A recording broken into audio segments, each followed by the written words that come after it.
Theater. I've never taken a theater class in my life. Then why are you so good at it? Just I don't know. Talented?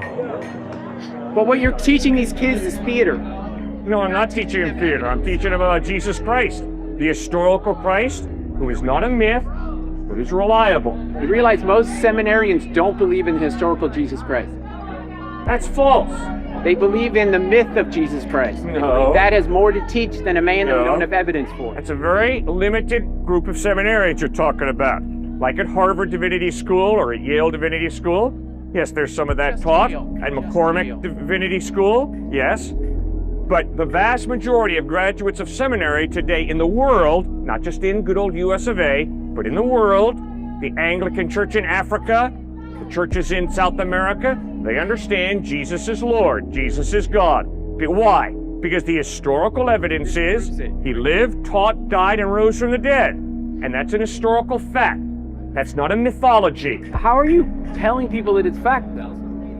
Well, I already challenged you on tests that you use to determine historicity, but you've evaded it. You've not answered it. All right, do you realize that asking somebody to disprove something is not the same as proving it yourself? No, I asked you. How, you don't listen at all, sir.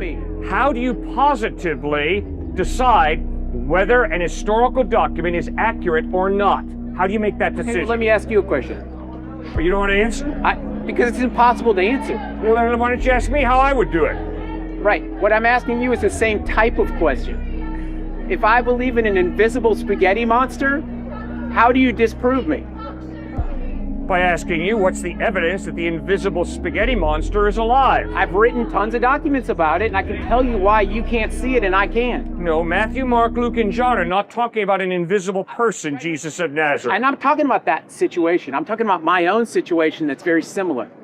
I have an invisible spaghetti monster, and there's plenty of documents. Go online, actually. You'll find millions of entries online about the spaghetti monster. Unfortunately, you can't see him and I can. How do you disprove me?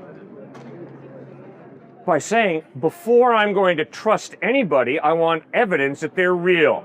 Right. And if you're going to tell me about the spaghetti monster, and there's no evidence that the spaghetti monster lives, I'm not going to believe in the spaghetti monster. It's that simple.